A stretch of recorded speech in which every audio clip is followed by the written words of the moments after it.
اعوذ باللہ من الشیطان الرجیم، بسم اللہ الرحمن الرحیم۔ السلام علیکم۔ آج سے ہم ایک سیریز کا آغاز کر رہے ہیں اور وہ سیریز ہے خلاصۂ مضامین قرآن۔ اللہ مجھے توفیق دے اور مجھے اتنی ہمت دے کہ میں یہ سیریز اپنی کمپلیٹ کر سکوں، تاکہ جو لوگ جو ہے وقت کی کمی کی وجہ سے ان شارٹ ہر چیز معلوم کرنا چاہتے ہیں قرآن کے بارے میں کہ قرآن میں کیا موجود ہے، کن احکامات کا ذکر ہے اور کن واقعات کا ذکر ہے، تو وہ جو ہے یہ اس سیریز سے جو ہے استفادہ حاصل کر سکتے ہیں۔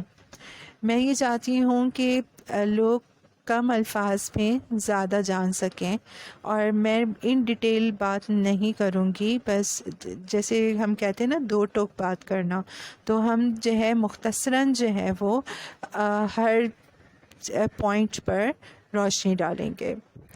آج ہمارا سب سے پہلا پارہ ہے اور یہ پہلا پارہ جو ہے وہ 2 صورتوں پر مشتمل ہے، اور اس میں پہلی صورت ہے سورہ فاتحہ، اور یہ مکمل اس میں شامل ہے، جس میں صرف ایک ہی رکوع موجود ہے۔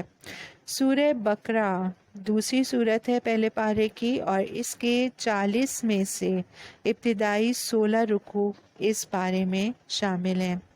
آئیے ہم جانتے ہیں کہ ہمیں ان دونوں صورتوں میں کیا کیا احکامات دیے گئے ہیں، کن کن واقعات کا ذکر ہے اور کس کس بات کی وضاحت کی گئی ہے۔ بسم اللہ الرحمن الرحیم۔ سب سے پہلے ہم بات کرتے ہیں سورہ فاتحہ کی۔ سورہ فاتحہ میں ہمیں طلب ہدایت کی دعا کا کہا گیا۔ اس سورہ مبارکہ کو الفاتحہ اس لیے کہا جاتا ہے کہ اس سے قرآن مجید کا افتتاح یعنی آغاز ہوتا ہے۔ اس سورت کے کئی نام ہیں، ان میں سے ایک نام ہے اساس القرآن، یعنی قرآن مجید کی بنیاد۔ اس نام کی وجہ یہ ہے کہ یہ سورہ مبارکہ ایک دعا ہے، اور پورا قرآن مجید جواب دعا ہے۔ اس سورہ طیبہ میں اللہ نے ہمیں دعا سکھائی۔ وہ دعا کیا تھی؟ اہدنا الصراط المستقیم، یعنی اے اللہ تو ہمیں سیدھے راستے کی ہدایت عطا فرما۔ اس دعا کے جواب میں اللہ نے قرآن مجید عطا فرما دیا، جو تمام انسانوں کے لیے ہدایت ہے۔ سورہ فاتحہ میں ہدایت کے حصول کے لیے نہ صرف دعا سکھائی گئی، بلکہ دعا مانگنے کا سلیقہ بھی سکھایا گیا ہے۔ پہلے اللہ کی حمد و ثنا کی جائے، اس کی بڑائی تسلیم کی جائے، اور پھر عاجزی کا اعتراف کرتے ہوئے اس کی مکمل بندگی کرنے کا اقرار کیا جائے، اور آخر میں اپنی دعا اور حاجت پیش کی جائے۔ نیکسٹ ہماری اس پارے میں صورت ہے سورہ بقرہ۔ اس میں ہمیں آیت نمبر 1 سے 7 تک کیا بتایا گیا؟ قرآن سے ہدایت پانے والوں کے اوصاف بتائے گئے، اور یہ سورہ بقرہ جو ہے مکمل طور پر ہمیں بتاتی ہے امت کی ذمہ داریاں، یعنی اس امت کی کیا ذمہ داریاں ہیں اس کے بارے میں یہ پوری سورت جو ہے وہ لکھی گئی ہے۔ تو آیت نمبر 1 سے 7 جو ہے اس میں قرآن سے ہدایت پانے والوں کے اوصاف کیا بتائے گئے ہیں۔ اس رکوع میں، یہ رکوع نمبر 1 ہے سورہ بقرہ کا، اس رکوع میں قرآن حکیم کو طلبگاروں کے لیے ہدایت قرار دیا گیا، اور ان خوش نصیبوں کے اوصاف بتائے گئے۔ اس کے بعد ان بد نصیبوں کا ذکر کیا گیا جو اپنے تکبر اور ہر درمی کی وجہ سے قرآن حکیم سے ہدایت حاصل کرنے سے محروم رہتے ہیں۔ گویا اس رکوع میں اہل حق اور اہل باطل کے کردار کو نمایاں کیا گیا ہے۔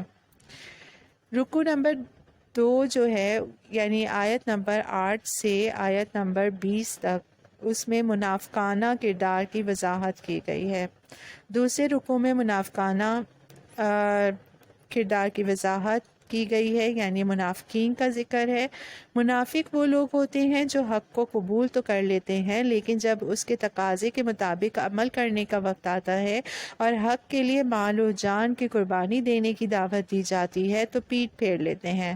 اللہ نے اس منافقانہ کردار کو بے نقاب کیا اور مثالوں کے ذریعے اس کردار کی بھرپور وضاحت کر دی۔ اب بات آتی ہے رکوع نمبر 3 کی۔ رکوع نمبر 3 میں آیت نمبر 21 سے آیت نمبر 29 شامل ہیں، اور اس میں ہمیں قرآن حکیم کی عظمت اور دعوت دی گئی ہے۔ تیسرے رکوع میں قرآن حکیم کی عظمت اور نوع انسانی کے لیے اس کی دعوت کا بیان ہے۔ تمام انسانوں کو زندگی کے ہر گوشے میں اللہ کی مکمل اطاعت کی دعوت دی گئی۔ قرآن حکیم کو اللہ کا بے نظیر کلام قرار دیا گیا، اور اس حقیقت کا انکار کرنے والوں کو اس جیسے کلام کی محض ایک صورت مقابلے میں لانے کا چیلنج دیا گیا۔ اسی رکوع میں اللہ نے آگاہ فرما دیا کہ بعض ایسے فاسق لوگ ہوتے ہیں جنہیں قرآن سے ہدایت نہیں ملتی بلکہ گمراہی ملتی ہے۔ یہ وہ لوگ ہیں جو اللہ کے ساتھ عہد کرنے کے بعد اسے پورا نہیں کرتے، جس چیز کے ساتھ اللہ نے تعلق قائم کرنے کا حکم دیا ہے اس سے تعلق توڑ دیتے ہیں، اور زمین میں اللہ کی نافرمانیاں کر کے فساد پھیلاتے ہیں۔ رکوع نمبر 4 جو ہے وہ آیت نمبر 30 سے 39 تک ہے، یعنی 30 سے 39 تک ہے، اور اس میں قرآن حکیم کا فلسفہ بیان کیا گیا ہے۔ فلسفے کا موضوع ہوتا ہے کائنات، خالق اور انسان کے بارے میں سوالات کا جواب دینا۔ اس رکوع میں بتایا گیا کہ کائنات اللہ نے بنائی، انسان کو بھی اللہ نے پیدا فرمایا اور اسے اس کائنات میں خلافت کا منصب عطا کیا، تسخیر کائنات کے لیے اسے علم کی دولت سے سرفراز کیا، اور تمام فرشتوں اور ابلیس نامی جن کو اس کے سامنے سجدہ ریز ہونے کا حکم دیا۔ ابلیس نے ایسا کرنے سے انکار کیا۔ اللہ نے حضرت آدم کو آگاہ کیا کہ دنیا میں ابلیس ان کی نسل کو اللہ کی نافرمانی کی طرف راغب کرے گا۔ اس کے شر کے مقابلے کے لیے اللہ ہدایت نازل فرماتا رہے گا۔ ہدایت پر عمل کرنے والے کامیاب اور اس سے رخ پھیرنے والے عذاب کا شکار ہوں گے۔ رکوع نمبر 5 جو ہے وہ آیت نمبر 40 سے 46 تک ہے، اور اس میں بنی اسرائیل کے لیے ہدایات ہیں۔ 5ویں رکوع سے سابقہ امت مسلمہ یعنی بنی اسرائیل سے خطاب کا آغاز ہوتا ہے۔ اس رکوع میں انہیں دی گئی ہدایات کا خلاصہ بیان کیا گیا ہے۔ انہیں نصیحت کی گئی کہ قرآن مجید پر ایمان لاؤ، باجماعت نماز کا اہتمام کرو، اور قول و فعل کے تضاد سے بچو۔ ایسا نہ ہو کہ تم لوگوں کو تو اچھی باتوں کی نصیحت کرو اور خود اپنے آپ کو بھول جاؤ۔ رکوع نمبر 6 آیت نمبر 47 سے لے کر 59 تک ہے، اور اس میں بنی اسرائیل پر انعامات اور ان کی ناشکری کا بیان ہے، یعنی اس میں اللہ تعالیٰ کے انعامات کا ذکر ہے اور ان کی ناشکری اور نافرمانی کا بیان ہے۔ اللہ نے انہیں فرعون کے ظلم سے بچایا، ان پر صحرائے سینا میں بادلوں کا سایہ کیا، اور من و سلویٰ کی صورت میں انتہائی عمدہ غذا انہیں عطا فرمائی۔ بنی اسرائیل نے ناشکری کرتے ہوئے بچھڑے کی ایک مورت کو معبود بنا لیا، اور حضرت موسیٰ علیہ السلام سے اللہ کا دیدار کرانے کا مطالبہ کرنے لگے۔ سزا کے طور پہ اللہ نے انہیں مختلف عذابوں سے دوچار رکھا۔ رکوع نمبر 7 آیت نمبر 60 سے 61 تک ہے، اور اس میں ناشکری کی سزا اور ذلت و محتاجی کے بارے میں ذکر ہے۔ 7ویں رکوع میں بنی اسرائیل پر اللہ تعالیٰ کا اس احسان کا ذکر ہے کہ ان کے 12 قبائل کے لیے صحرا میں ایک چٹان سے پانی کے 12 چشمے جاری کر دیے گئے۔ انہوں نے اللہ کا شکر ادا کرنے کے بجائے حضرت موسیٰ علیہ السلام سے کہا کہ ہم من و سلویٰ کھا کھا کر اکتا چکے ہیں، ہمیں تو ایسی غذائیں پسند ہیں جو زمین سے پیدا ہوتی ہیں۔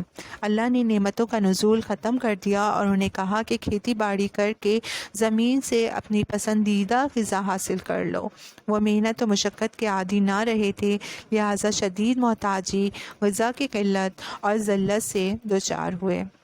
رکوع نمبر 8 پارہ نمبر 1 کا ہے، اور اس کی آیت نمبر 62 سے 71 میں اللہ کی بے چوں چراں اطاعت کرنے کا واقعہ بیان ہے۔ یعنی 8ویں رکوع میں گائے کے حوالے سے ایک واقعہ کا بیان ہے، اور یہ واقعہ اتنا اہم ہے کہ اس پوری سورہ مبارکہ کا نام البقرہ یعنی گائے ہے۔ حضرت موسیٰ علیہ السلام نے بنی اسرائیل کو اللہ کا حکم سنایا کہ ایک گائے ذبح کرو، بجائے اس کے کہ وہ فوراً اللہ کے حکم پر عمل کرتے اور ایک گائے پکڑ کر ذبح کر دیتے، پوچھنے لگے کہ وہ گائے کیسی ہے، اس کا رنگ کیسا ہے، اس کی صفات کون کون سی ہیں۔ آخرکار ان کے لیے ایک ایسی گائے معین کر دی گئی جسے وہ مقدس سمجھتے تھے۔ اللہ کا حکم آئے تو فوراً تعمیل کر لینی چاہیے۔ غیر ضروری سوالات کرنا اللہ کی نگاہ میں ناپسندیدہ عمل ہے۔ رکو نمبر 9 آیت نمبر 72 سے آیت نمبر 82 تک ہے۔ بنی اسرائیل کے عوام اور علماء کا حال اس میں بیان کیا گیا۔ 9ویں رکوع میں بنی اسرائیل کے عوام کے بارے میں آگاہ کیا گیا کہ وہ شریعت کا علم رکھتے ہی نہیں، اپنی خواہشات کی پیروی کو شریعت پر ترجیح دیتے ہیں۔ اکثر علماء جانتے بوجھتے شریعت کے خلاف فتویٰ دے کر دنیا کماتے ہیں۔ ان کے لیے روز قیامت دگنا عذاب ہوگا، دنیا کمانے کی بنا پر اور اس گمراہی کے سبب جو غلط فتوے کی وجہ سے پھیلا ہے، یعنی جو غلط فتویٰ دیتے ہیں اس کی وجہ سے جو گمراہی پھیل رہی ہے تو اس پر ان کو دگنا عذاب ہوگا۔ ان کا خوشکن عقیدہ یہ ہے کہ ہم اللہ کے لاڈلے ہیں اور دوزخ میں نہیں ڈالے جائیں گے۔ اللہ کا ضابطہ تو یہ ہے کہ جس نے جان بوجھ کر ایک گناہ کیا اور وہ اس گناہ کو اپنے لیے جائز سمجھنے لگے تو وہ جہنمی ہے اور جہنم میں ہمیشہ رہے گا۔ ہاں، جو لوگ ایمان لائے اور اچھے عمل کرتے رہے وہ جنت کی دائمی نعمتیں حاصل کر لیں گے۔ رکو نمبر 10 آیت نمبر 83 سے آیت نمبر 86 تک شریعت میں جزوی عمل کی سزا اس میں ذکر ہے، یعنی 10ویں رکوع میں بنی اسرائیل سے ایک عہد شریعت لینے کا ذکر ہے۔ انہوں نے شریعت پر عمل کرنے کا عہد کیا لیکن اسے توڑ دیا، شریعت کی کچھ باتوں پر عمل کیا اور کچھ کی خلاف ورزی کی۔ یہ طرز عمل اللہ کی نہیں بلکہ اپنی خواہشات نفس کی اطاعت والا ہے۔ اللہ نے بطور سزا انہیں دنیا میں رسوا کیا اور آخرت میں شدید عذاب کی وعید سنائی۔ آج ہم مسلمانوں کی دنیا میں ذلت و رسوائی کا سبب بھی یہی ہے کہ ہم شریعت کے بعض احکامات پر عمل کر رہے ہیں اور اکثر احکامات پر عمل سے گریز کر رہے ہیں۔ اللہ ہمیں پورے کے پورے اسلام پر عمل کی توفیق عطا فرمائے، آمین ثم آمین۔ اب بات کرتے ہیں ہم رکوع نمبر 11 اور اس میں آیت نمبر 87 سے 96 تک ہے، اور بنی اسرائیل کا نبی اکرم صلی اللہ علیہ وسلم سے حسد کا ذکر اس میں موجود ہے۔ 11ویں رکوع میں بتایا گیا کہ بنی اسرائیل اچھی طرح جانتے ہیں کہ حضرت محمد صلی اللہ علیہ وسلم اللہ کے سچے رسول ہیں، وہ محض حسد کی وجہ سے آپ صلی اللہ علیہ وسلم پر ایمان نہیں لا رہے۔ انہیں جلن ہے کہ آپ صلی اللہ علیہ وسلم کا تعلق بنی اسرائیل سے کیوں نہیں۔ ان کی ساری بدعمالیوں کا سبب یہ ہے کہ وہ دنیا کی زندگی سے محبت کرتے ہیں، وہ مرنا نہیں چاہتے، بلکہ ان میں سے ہر شخص 1000 برس تک جینے کا آرزومند ہے۔ البتہ لمبی زندگی کی آرزو انہیں اللہ کے عذاب سے بچا نہ سکے گی۔ رکوع نمبر 12 آیت نمبر 97 سے آیت نمبر 103 تک ہے، اور اس میں بنی اسرائیل کی حضرت جبرائیل علیہ السلام سے دشمنی کا ذکر ہے۔ اس میں 12ویں رکوع میں بنی اسرائیل کے ایک بہتان کا ذکر ہے۔ وہ حضرت جبرائیل علیہ السلام پر الزام لگاتے تھے کہ انہوں نے ہم سے دشمنی کی اور وہی ہمارے کسی فرد کے بجائے حضرت محمد صلی اللہ علیہ وسلم پر نازل کر دی۔ اس رکوع میں جواب دیا گیا کہ حضرت جبرائیل علیہ السلام نے اللہ کے حکم سے آپ صلی اللہ علیہ وسلم کے قلب مبارک پر وحی نازل کی۔ جو کوئی بھی اللہ کے پیغمبروں اور فرشتوں سے دشمنی کرے گا تو اللہ بھی ایسے بدبختوں کا دشمن ہے۔ رکوع نمبر 13 آیت نمبر 104 سے آیت نمبر 112 تک ہے، اور اس میں تورات کیوں منسوخ کی گئی اس کا بتایا گیا۔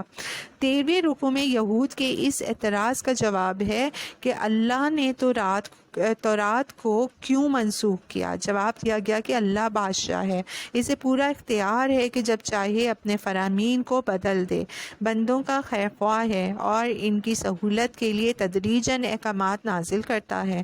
ایک حکم کو منسوخ کرنے کے بعد اس جیسا یہ اس سے بہتر حکم نازل کر دیتا ہے۔ رکوع نمبر 14 آیت نمبر 113 سے لے کر آیت نمبر 121 تک اس میں یہ بتایا گیا کہ یہودی اور عیسائی مسلمانوں سے کب راضی ہوں گے۔ 14ویں رکوع میں آگاہ کیا گیا کہ یہودی اور عیسائی مسلمانوں سے اس وقت تک راضی نہ ہوں گے جب تک وہ ان کے طریقے کی پیروی نہ کریں۔ مسلمانوں کے لیے بھلائی اور کامیابی کا راستہ یہ ہے کہ وہ قرآن حکیم کی دی ہوئی ہدایات کی پیروی کریں۔ سچے مومن وہی ہیں جو پیروی کی نیت سے قرآن حکیم کی اس طرح تلاوت کریں جیسا کہ تلاوت کرنے کا حق ہے۔ رکوع نمبر 15 آیت نمبر 122 سے آیت نمبر 129 میں حیات ابراہیم علیہ السلام کی اور ان کی آزمائشوں کی داستان کا ذکر کیا گیا ہے۔ 15ویں رکوع میں بیان کیا گیا کہ حضرت ابراہیم علیہ السلام کو اللہ نے کئی محبتوں کے حوالے سے آزمایا۔ انہوں نے والدین کی محبت، گھر کی محبت، وطن کی محبت، قوم کی محبت، اولاد کی محبت، غرض ہر محبت کو اللہ کی محبت کے سامنے قربان کر دیا، یہاں تک کہ اپنے بیٹے کو بھی اللہ کے حکم پر قربان کرنے کے لیے تیار ہو گئے۔ اللہ نے انہیں انعام کے طور پر نوع انسانی کے لیے امام بنا دیا۔ انہوں نے شہر مکہ کو آباد کیا اور وہاں بیت اللہ کی تعمیر نو کرتے ہوئے اللہ سے دعا کی کہ اے اللہ ہمیں اپنی عبادات کی طریقے سکھا، ہماری خدمات دینی کو قبول فرما اور ہماری نسل میں سے ایک پیغمبر بھیج دے جو اللہ کا کلام لوگوں کو سنائے، انہیں احکامات اور حکمت سکھائے اور ان کا تزکیہ کرے۔ انہوں نے یہ دعا قبول فرمائی اور نبی اکرم صلی اللہ علیہ وسلم کو نسل ابراہیمی میں آخری نبی بنا کر بھیجا۔ نبی اکرم صلی اللہ علیہ وسلم نے لوگوں کو آیات قرآنی سنائیں۔ جو لوگ یہ آیات سن کر آپ صلی اللہ علیہ وسلم کے قریب آئے اور آپ صلی اللہ علیہ وسلم نے قرآن کے ذریعے سے ان کے نفوس کا تزکیہ کیا، ان کے دلوں میں اللہ کی محبت، آخرت کی فکر اور شہادت کی تڑپ پیدا کی، پھر انہیں احکامات سکھائے اور احکامات کی حکمت سکھائی۔ اس طریقے سے وہ جماعت تیار ہوئی جس نے بڑی قربانیاں دے کر ایک صالح معاشرہ اور عادلانہ نظام قائم کیا۔ آج بھی اگر ہم چاہتے ہیں کہ معاشرتی عدل قائم ہو تو اس کے لیے بھی یہی طریقہ ہوگا۔ قرآن کی دعوت کے ذریعے سے لوگوں کو جمع کیا جائے، ان کی تربیت اور تزکیہ کیا جائے اور اس کے بعد وہ اللہ کے احکامات پر عمل کرنے اور عادلانہ نظام کے قیام کے حوالے سے ہر قسم کی قربانی دینے کو تیار ہوں گے۔ رکوع نمبر 16 آیت نمبر 130 سے آیت نمبر 141 میں ملت ابراہیمی کی وضاحت کی گئی ہے۔ یہ جو رکوع نمبر 16 ہے یہ پہلے پارے کا آخری رکوع ہے اور اس میں سورہ بقرہ کی آیت نمبر 130 سے 141 تک شامل ہے، اور اس کے بعد 141 کے بعد سے باقی تمام آیات وہ دوسرے پارے میں موجود ہیں۔ اس رکوع میں ملت ابراہیمی کی وضاحت کی گئی۔ ملت ابراہیم علیہ السلام یہ ہے کہ جیسے ہی اللہ کا حکم آئے فوراً اس کی تعمیل کی جائے، یہی روش ہر دانشمند انسان کو اختیار کرنی چاہیے۔ اہمیت نیک لوگوں کی راہ کی پیروی کی ہے، نہ کہ ان سے کسی نسلی تعلق کی۔ لہٰذا 2 مرتبہ اس رکوع میں بیان کیا گیا جس کا ترجمہ یہ ہے کہ وہ ایک گروہ تھا، یعنی گروپ تھا جو گزر چکا۔ انہوں نے جو اعمال کیے وہ ان کے لیے تھے، اور جو تم اعمال کر رہے ہو وہ تمہارے لیے ہیں۔ تم سے یہ نہیں پوچھا جائے گا کہ وہ کیا کرتے رہے۔ کسی سے نسلی تعلق کو آخرت میں بخشش کی بنیاد نہ سمجھنا، بلکہ اللہ تو کردار دیکھے گا۔ اللہ ہمیں اچھا کردار اختیار کرنے اور نیک لوگوں کی پیروی کرنے کی توفیق عطا فرمائے، آمین۔ یہ ہمارا پورا پہلا پارہ تھا جس کا ہم نے خلاصہ بیان کیا۔ اللہ ہم سب کو توفیق عطا فرمائے کہ ہم قرآن کو سمجھنے اور جاننے کی کوشش کریں۔ شکریہ، آمین ثم آمین۔